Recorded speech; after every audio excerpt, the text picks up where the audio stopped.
hablamos un poco, si os parece, de cómo los organismos supranacionales a lo largo fundamentalmente del siglo XX han tratado este tema, por tanto ya era objeto de su preocupación y estaba en los debates a nivel internacional. Nada más empezar el siglo XX hay una propuesta de regulación o de control, diríamos, por parte de control internacional muy favorable al movimiento abolicionista europeo, que en 1904 ya adopta un primer acuerdo en la línea de la abolición, de la regulación y de eliminar esta práctica que consideraban vejatoria y que consideraban que violentaba, que ejercía violencia sobre las mujeres que ejercían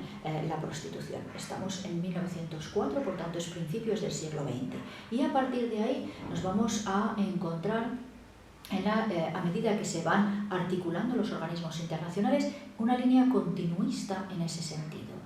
Por tanto, lo primero que aparece regulado es en la Sociedad de Naciones. La Sociedad de Naciones en el año 1921 ya aprueba una convención, que es la primera de la que tenemos constancia como tal documento, la Convención Internacional para la Supresión de la Trata de Mujeres y Niños. Por tanto, fijaros que en esa línea del movimiento abolicionista es la idea de la supresión. Primero abordaron la idea de fijaros que ya hablan de trata, que es el término que se utiliza primero para las mayores de edad, las que se consideraban mayores de 21 años, y después hay una corrección de ese documento y se empieza también a incluir dentro de esa misma convención a las que son menores de esos 21 años. Por tanto, es la línea abolicionista que ya estaba teniendo tradición en el continente europeo y que España asumía con ciertas reticencias, porque España tiene una tradición mucho más reglamentista y estaba más vinculada a la línea de la reglamentación. No obstante, la postura internacional sí que va a condicionar también el movimiento español. Por esos años en España se crea el Patronato para la Represión de la Trata de Blancas. Fijaros cómo se habla de, cuando hablamos de trata, en la actualidad hablamos de trata con fines de explotación sexual y en aquella época se hablaba de trata de blancas, que preocupaba mucho más en el contexto de la época que la trata de mujeres en general. Todavía tenemos un pensamiento muy colonialista propio del momento del que estamos hablando y muy imperialista, ¿vale? Algo que tenemos que denunciar y que llamar la atención en ese punto. Por tanto, se crea ese patronato para reprimir esa práctica en España, pero con ciertas reticencias en los debates nacionales, que realmente no llegan a prohibir abiertamente a nivel nacional esas prácticas, y que cuando se instaura la Segunda República en España, en el año 1931, cambian la denominación de ese patronato, aparece el Patronato de Protección de la Mujer. Fijaros, ya es de protección de la mujer, no de represión de la práctica, y ese patronato va a estar vigente a lo largo de la Segunda República. Va a ser eliminado en vísperas de la guerra civil, del estallido del golpe de Estado que va a dar lugar a la guerra civil, y después la dictadura retomará ese patronato ya con otros fines y con otra perspectiva. Pero un poco todo eso al amparo de las directrices que había planteado la Sociedad de Naciones. Después de la Segunda Guerra Mundial, cuando se crean Naciones Unidas, la Carta del 48 ya incluye esa no discriminación por razón de sexo entre mujeres y hombres, e incluye una protección de los derechos de las mujeres y una denuncia contra la violencia de las mujeres. Entonces, a partir de ahí sí aparece ya todo un paraguas protector contra los abusos sexuales y contra la práctica y el ejercicio de lo que se denominaba, de lo que se ha considerado a lo largo de la historia como una profesión. Es curioso, en España en estos años estamos, fijaros, ya rondando la década de los 50, decimos que se aprueba en 1949, en la década de los 50 el régimen ya tiene una gran preocupación por ser aceptado internacionalmente, está llamando a la puerta de los organismos internacionales y hay todo un movimiento dentro del catolicismo y de la Iglesia Católica Española de preocupación por la prostitución y un debate dentro de la Iglesia Católica Española en torno al abolicionismo. Por tanto, algo se está empezando a mover dentro de la postura reglamentista y reguladora que había tenido la dictadura franquista hasta ese momento. Pero es curioso, pese a todo ese contexto que estamos explicando, España no ratifica esta convención hasta 1962. Fijaros, desde 1949 hasta 1962 España no ratifica esa convención. Lo único que hace es aprobar un decreto ley de ilicitud de la prostitución en el año 1956. Ese decreto ley iba un poco a remolque o como consecuencia de la Convención de la ONU. Esto era una práctica muy habitual durante la dictadura franquista. El régimen, que no tenía como objetivo dar la imagen de que se aislaba o de que no seguía las directrices internacionales, tampoco cumplía estrictamente con lo que se marcaba internacionalmente. Entonces hacía casi siempre un sucedáneo de lo que internacionalmente se preconizaba. Por tanto, no ratifica la convención, pero aprueba un decreto ley sobre la ilicitud de la prostitución.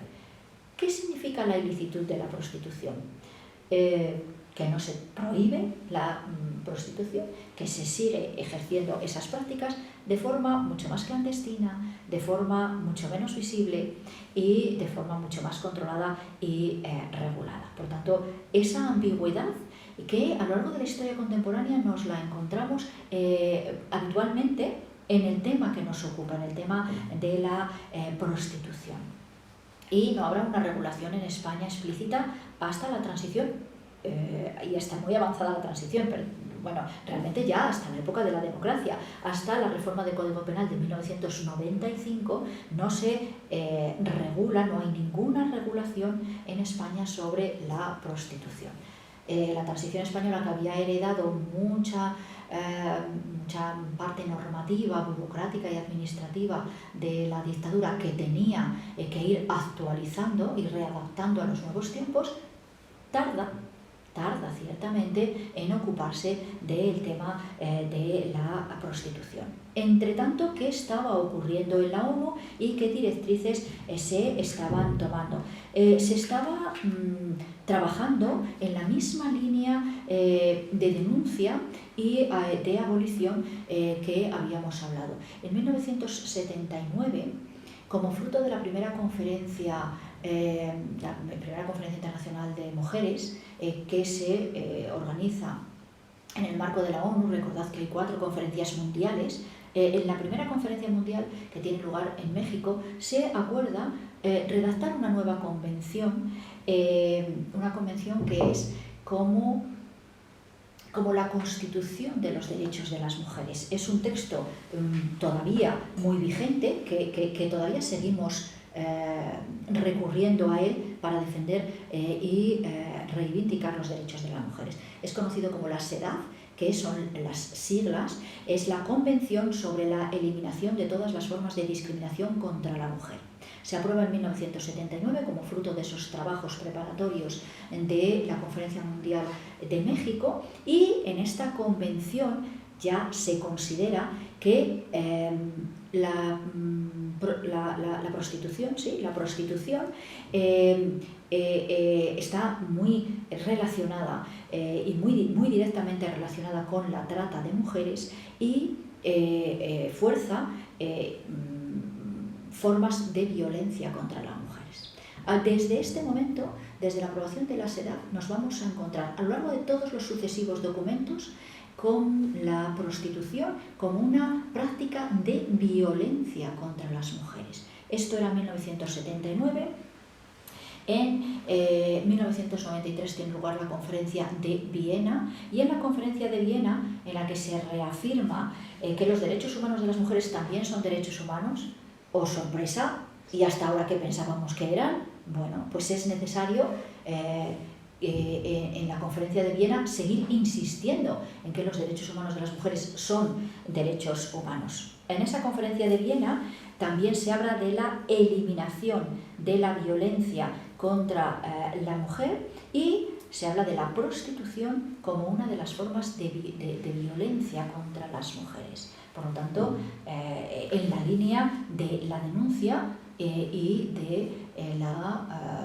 del control y desde luego de la abolición de este tipo de prácticas. Seguimos avanzando y se mantiene la misma postura. En 2020, ya nos estamos aproximando a fechas muy recientes, en 2020 hay una recomendación general, una nueva recomendación general de la SEDAV. La SEDAV, que hemos dicho, esa convención sobre la eliminación de todas formas de discriminación contra la mujer, tiene reuniones periódicas, su comité, y va aprobando nuevas regulaciones y recomendaciones. Ojo, es una recomendación, por tanto no es más que una sugerencia, no tiene un carácter coercitivo directo, pero en la recomendación de 2020 se demuestra, fijaros, el término es se demuestra, que la trata con fines de explotación sexual constituye discriminación y violencia contra la mujer equivalente a la tortura. Equivalente a la tortura. Por tanto, no son prácticas que podemos considerar como parte de las actividades propias de un trabajo, del ejercicio de un trabajo o de una profesión. En los Objetivos de Desarrollo Sostenible se vuelve a incorporar el tema. En la meta número 5.2, en esa meta se habla explícitamente de eliminar la trata y la explotación sexual. Y en este sentido ha suscitado una enorme controversia el último informe de Naciones Unidas que se ha aprobado en septiembre, o que se ha debatido en septiembre de 2023, o sea, hace 3 meses, ¿vale? Todavía estamos a finales de diciembre o mediados de diciembre de 2023. Hace 3 meses hay un grupo de trabajo en Naciones Unidas sobre los trabajos sexuales. Ya el propio término hace un poco levantar las sospechas o saltar las alarmas sobre estas prácticas. En este último documento se incluye, o la línea general de este documento aboga por la despenalización total de la prostitución como trabajo sexual. Eso, claro, incluiría la despenalización del proxenetismo, de la trata de personas y de la compra de sexo.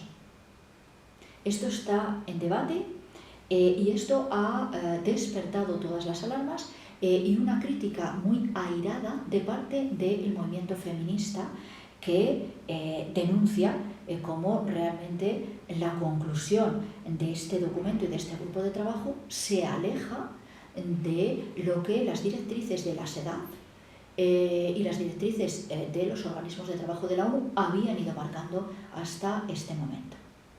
Y culpan al lobby, y así lo denominan, al lobby proxeneta, de estar detrás de este documento y detrás de auspiciar esa idea de la prostitución como un trabajo y como el trabajo más antiguo ejercido por las mujeres a lo largo de la historia.